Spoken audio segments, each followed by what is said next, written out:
Good evening, and welcome to what is the 5th annual Prism Awards for Photonics Innovation. We have a room full of very bright people, a lot of big ideas, CEOs and product teams, business starters and investors, competitors, people from all over the globe, businesses large and small. The thing that brings us together is we all honor innovation and new products, and we look forward to hearing about several of the most outstanding new products of 2012. Our next category is defense and security.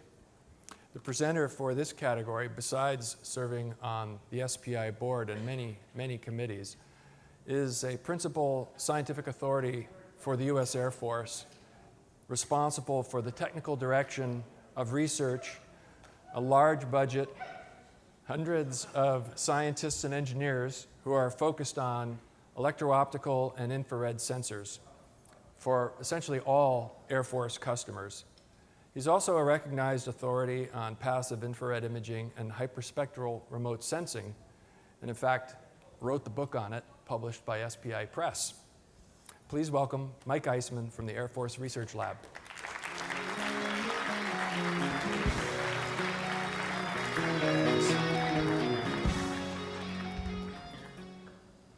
So thank you, Peter, for the nice introduction, and I'm pleased to be here tonight to introduce tonight's defense and security winners for the Prism Awards. Now, before I start, I have to let you know that nobody ever told me that there was an expectation for me to say anything intelligent. So unlike our other speakers before me, I have a little bit lower bar to excel over.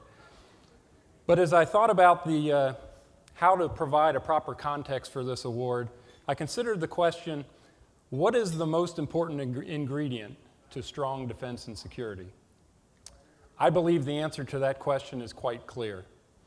It is unquestionably the dedicated and selfless service of the men and women who choose to put themselves in harm's way to defend our way of life.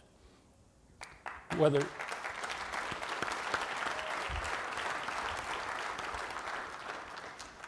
that be soldiers, policemen, or security personnel of any variety.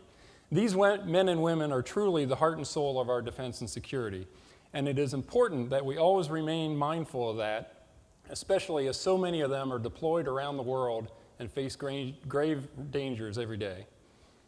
But a second ingredient that I think is important is our ability to innovate in response to the threats.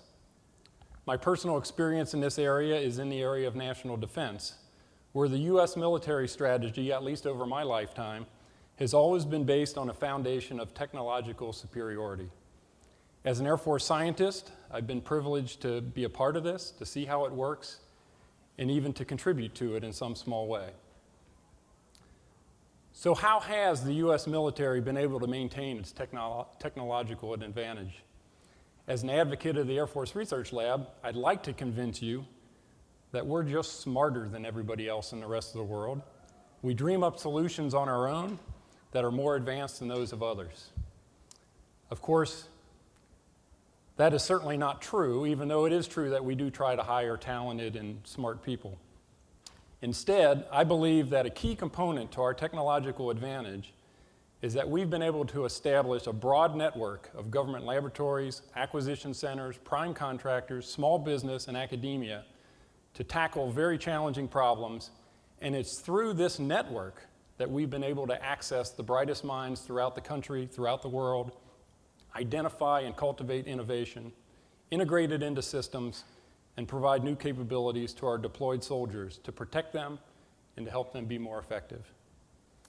Especially over the last 5 or 10 years, as we have had to face and adapt to new and increasingly sophisticated threats of terrorists, radical groups, and rogue nations throughout the world, the ability of the U.S. military to innovate and innovate more rapidly than it's done before has been tested. And what I've witnessed is the research and development network has responded well to this challenge and has resulted in successful application of numerous innovative ideas that have literally saved lives, not only of our deployed soldiers, but also numerous innocent civilians. Electro-optical and infrared technology has played a major role in this, and these innovations quite often do not originate in large defense organizations, but are cultivated from small businesses, much like the nominees that you'll soon learn more about. While my personal experience has been largely in a military context, the need to innovate and the process of innovation are assuredly similar within the context of homeland security, law enforcement, and commercial security. And as budgets for defense and security may and probably will decline, our ability to innovate will continue to be tested because the threats to our security will not disappear, they will only change, and we must therefore change faster and change better. So with this context, I would like to introduce the nominees for this Prism Award who have proven to be vital contributors to defense and security and represent the type of innovative companies we will continue to rely on in the future. So let's see the finalists. The 21st century brings with it new challenges and changes in the nature of defense. The finalists: OEwaves, Micro-Opto-Electronic Oscillator; PNP Optica, PPO Hyperchannel; Thermoscientific, TrueNarc.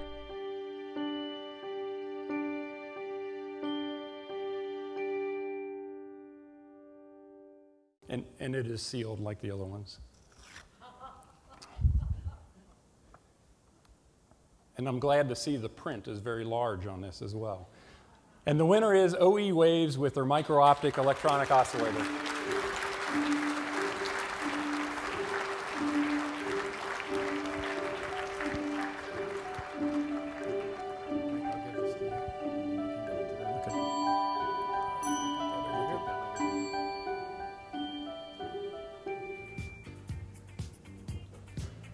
Congratulations.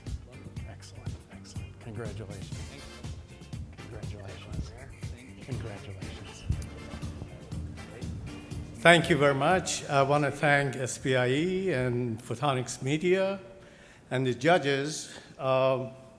This is a particularly important honor to us for a couple of reasons. Number one, we won another Prism Award last year. And so it's a back-to-back Prism Award. It's wonderful. Number two, as you see, our product generates microwave. But it's the only product that generates the type of signals that can be used with the particular characteristics, and the only way you can do it is with photonics. So it really accentuates the power of photonics in making new capabilities possible.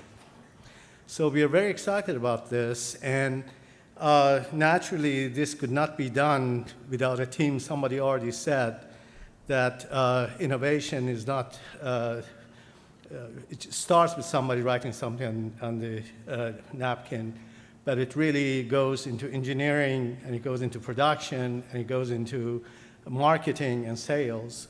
So we have a whole team there, and you might imagine that the team is going to be very excited, but at the same time, the team is going to feel very frustrated because now they feel like they have to come up with something for next year. Thank you again.